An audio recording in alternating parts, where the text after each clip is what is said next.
খাগড়াছড়িতে রাতভর গোলাগুলি, নিহত ৩। মানুষ আইন নিজের হাতে তুলে নিলেও সরকারের ভূমিকা দৃশ্যমান হচ্ছে না। এবং সর্বশেষ জানাবো, মৃত্যুর আগে ছাত্রলীগ নেতা শামীমকে ৫ দফা মারধর করা হয়। এতক্ষণ সংবাদ শিরোনাম শুনছিলেন, এবারে বিস্তারিত। খাগড়াছড়িতে রাতভর গোলাগুলি, এতে নিহত হয় ৩ জন। খাগড়াছড়ি জেলার দীঘিনালায় পাহাড়ি ও বাঙালির সংঘর্ষের জের ধরে গতকাল বৃহস্পতিবার রাতভর জেলা সদরে গোলাগুলির ঘটনা ঘটেছে। এ নিয়ে সদরসহ পুরো জেলায় আতঙ্ক বিরাজ করছে। রাতের গোলাগুলি ও বিকেলের সংঘর্ষের ঘটনায় ৩ জন নিহত হয়েছে। আহত হয়েছেন অন্তত ১৫ জন।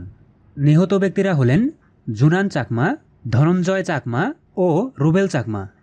বৃহস্পতিবার রাত আনুমানিক 10:30টায় জেলা শহরের নারায়ণ খোকাইয়া স্বনির্ভর এলাকায় ব্যাপক গুলির শব্দ শোনা যায়।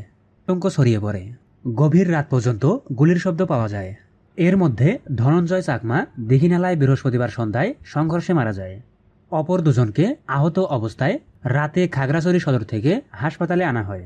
খাগড়াছড়ি সদর হাসপাতালের আবাসিক চিকিৎসা কর্মকর্তা রিপল বাপ্পি চাকমা বলেন, রাতে আহত অবস্থায় হাসপাতালে 16 জনকে আনা হয়।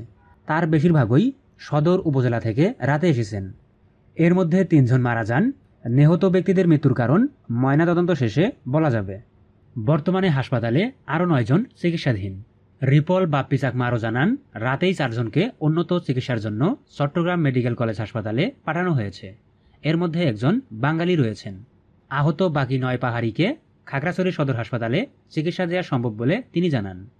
3 জনের মরদেহ সদর হাসপাতালের মর্গে রয়েছে। আহত ব্যক্তিদের মধ্যে কয়েকজনের নাম পাওয়া গেছে। তারা হলেন সোহেল চাকমা, মানব ত্রিপুরা, বিজয় চাকমা ও নলেজ চাকমা। প্রত্যক্ষদর্শী ও প্রশাসন সূত্রে জানা যায়, বৃহস্পতিবার বিকেল 5টার দিকে দীঘিনালা লারমা স্কোয়ার এলাকায় পাহাড়ি বাঙালিদের সংঘর্ষ বাধে। বুধবার মোহাম্মদ মামুন নামের এক ব্যক্তিকে মোটরসাইকেল চুরির অভিযোগে মারধরের ঘটনার জের ধরে সংঘর্ষের সূত্রপাত হয় বলে জানা গেছে। আহত মামুন বুধবার চিকিৎসাধীন অবস্থায় মারা যান। তিনি খাগড়াছড়ি সদর উপজেলার বাসিন্দা। এ ঘটনার প্রতিবাদে বৃহস্পতিবার বিকেলে দীঘিনালায় বাঙালিরা বিক্ষোভ মিছিল বের করে। এ সময় পাহাড়িরা মিছিলে বাধা দেয় বলে অভিযোগ। তখন সংঘর্ষের সূত্রপাত হয়। এক পর্যায়ে পাহাড়িদের ঘরবাড়ি ও দোকানপাটে অগ্নিসংযোগ করা হয়। পাহাড়িরা ঘরবাড়ি ছেড়ে গহীন পাহাড়ের দিকে পালিয়ে যান। এ ঘটনার পর আরও কয়েকবার পাহাড়ি ও বাঙালিদের মধ্যে পাল্টাপাল্টি ধাওয়ার ঘটনা ঘটে। পরে আইনশৃঙ্খলা বাহিনীর সদস্যরা গিয়ে পরিস্থিতি নিয়ন্ত্রণ করেন। এ বিষয়ে দীঘিনালা উপজেলা নির্বাহী কর্মকর্তা মামুনুর রশিদ বলেন, আগুনে দীঘিনালা বাস স্টেশন ও লারমা স্কোয়ার এলাকায় 102টি দোকান আগুনে পড়ে গেছে। এর মধ্যে চাকমা সম্প্রদায়ের 78টি ও বাঙালি সম্প্রদায়ের 24টি দোকান রয়েছে। ভাঙচুর হয় 4টি দোকান। স্থানীয় জনপ্রতিনিধি এবং আইনশৃঙ্খলা রক্ষাকারী বাহিনীর সদস্যরা মিলে শান্তি ফিরিয়ে আনতে কাজ করছে। প্রশাসন নিরাপত্তা জোরদার করেছেন। মানুষ আইন নিজের হাতে তুলে নিলেও সরকারের ভূমিকা দৃশ্যমান হচ্ছে না, বললেন সিপিবি। দেশের বিভিন্ন জায়গায় মব তৈরি করে মানুষ নিজের হাতে আইন তুলে নিলেও এর বিরুদ্ধে অন্তর্বর্তীকালীন সরকারের ভূমিকা দৃশ্যমান হচ্ছে না বলে মন্তব্য করেছেন বাংলাদেশের কমিউনিটি পার্টি সিপিবি। এসব ঘটনার সঙ্গে জড়িতদের গ্রেপ্তার না করায় উদ্বেগ জানিয়েছেন দলটি। গণমাধ্যমে পাঠানো এক বিবৃতিতে সিপিবির সভাপতি শাহ আলম ও সাধারণ সম্পাদক রুহিন হোসেন প্রিন্স এসব কথা বলেন। এ সময় নেতাকর্মীরা বিচ্ছিন্ন কিছু ঘটনার কথা তুলে ধরেন। তারা বলেন, ঢাকা জাহাঙ্গীরনগর বিশ্ববিদ্যালয়, গাইবান্ধা, রাজশাহীতে পিটিএ ছাত্র যুবকদের হত্যা করা হয়েছে। চট্টগ্রামে বীর মুক্তিযোদ্ধা মঈনুদ্দিন খান বাদলের কবর পর্যন্ত ভাঙচুর, অগ্নিসংযোগ করা হয়েছে, যা কোনোভাবেই গ্রহণযোগ্য নয়। দেশের বর্তমান পরিস্থিতিতে নিজেদের অবস্থান তুলে ধরতে 21 সেপ্টেম্বর দেশব্যাপী সমাবেশ করার ঘোষণা দিয়েছে সিপিবি। ওই দিন বিকেল 4টায় ঢাকায় জাতীয় প্রেস ক্লাবের সামনে সমাবেশ করবে দলটি। ছাত্রলীগ নেতার মৃত্যু, 5 দফা মারধরের পর দেয়া হয় পুলিশকে। জাহাঙ্গীরনগর বিশ্ববিদ্যালয় সংলগ্ন ঢাকা আরিচা মহাসড়কের পাশে কারো জন্য অপেক্ষায় ছিলেন শামীম। হঠাৎ পেছন থেকে 3 জন এসে তাকে জাপটে ধরে মারধর শুরু করেন। এরপর আরও 4 দফায় বেধড়ক মারধরের পর তাকে দেয়া হয় পুলিশে। বিশ্ববিদ্যালয়ের সাবেক এ ছাত্রকে মারধরের ঘটনার সূত্রপাত বুধবার বিকেল 5:30টার দিক হলেও রাত 8:30টার দিকে তাকে পুলিশের হাতে তুলে দেয় প্রক্টোরিয়াল বডি। এরপর পুলিশ শামীমকে হাসপাতালে নিলে রাত 9:15টার দিকে তাকে মৃত্যু ঘোষণা করেন চিকিৎসক।